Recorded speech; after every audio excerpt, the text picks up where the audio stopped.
Iran के खिलाफ जवाबी हमले में शामिल नहीं होगा। अमेरिका यूएस राष्ट्रपति बाइडेन की नेतन्याहू को दो टूक ईरान की ओर से इजरायल पर किए गए हमले के बाद अमेरिका के राष्ट्रपति जो बाइडेन का बड़ा बयान सामने आया है। उन्होंने इजरायली प्रधानमंत्री बेंजामिन नेतन्याहू से कहा कि अमेरिका ईरान के खिलाफ किसी भी इजरायली जवाबी हमले में शामिल नहीं लेगा।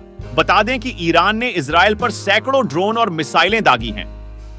यह हमला 1 अप्रैल को दमिश्क में अपने वाणिज्य दूतावास पर एक संदिग्ध इजरायली हमले के जवाब में किया गया है। ईरानी अटैक के बाद एक बयान में जो बाइडेन ने कहा कि उन्होंने नेतन्याहू से कहा कि इजरायल ने अभूतपूर्व हमलों से बचाव करने और उन्हें हराने की बेहतरीन क्षमता का प्रदर्शन किया है।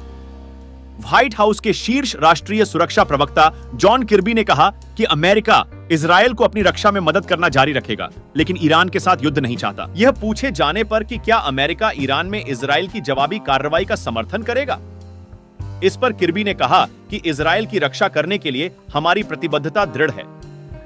जैसा कि राष्ट्रपति बाइडेन ने कई बार कहा है, हम क्षेत्र में व्यापक युद्ध नहीं चाहते हैं, हम ईरान के साथ युद्ध नहीं चाहते हैं। किर्बी ने कहा कि हम क्षेत्र में तनाव बढ़ाना नहीं चाहते, हम बड़ा युद्ध नहीं चाहते। ईरान के हमले के बाद भी इजरायल की सेना हाई अलर्ट पर है।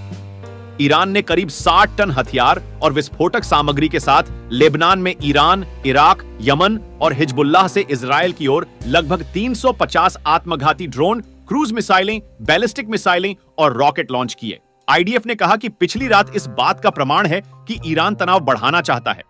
ईरान ने इजरायल की ओर 350 से ज्यादा बैलिस्टिक मिसाइलें, रॉकेट और आत्मघाती ड्रोन दागे। क्षेत्र के अन्य देशों पर भी यह हमला हो सकता था।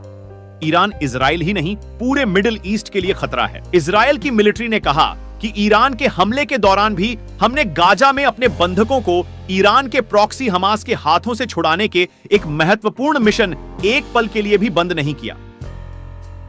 हमास ने हाल ही में मध्यस्थों द्वारा उन्हें दिए गए बंधक रिहाई प्रस्ताव को अस्वीकार कर दिया है। हमास और ईरान मिडिल ईस्ट को भड़काना चाहते हैं। मिडिल ईस्ट, हम अभी भी हाई अलर्ट पर हैं और स्थिति का आकलन कर रहे हैं। संयुक्त राष्ट्र सुरक्षा परिषद ने इस मामले में एक आपातकालीन बैठक बुलाने का फैसला किया है।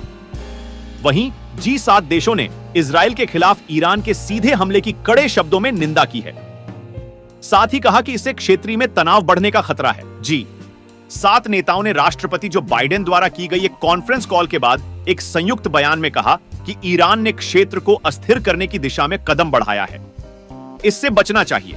हम स्थिति को स्थिर करने और आगे बढ़ने से बचने के लिए काम करना जारी रखेंगे। ईरान द्वारा इजरायल पर शनिवार को किए गए हमले के बाद इजरायल ने कहा कि हम मांग करते हैं कि ईरान और उसके प्रतिनिधि अपने हमले बंद करें और हम आगे और अस्थिर करने वाली पहल के जवाब में अब और कदम उठाने के लिए तैयार हैं।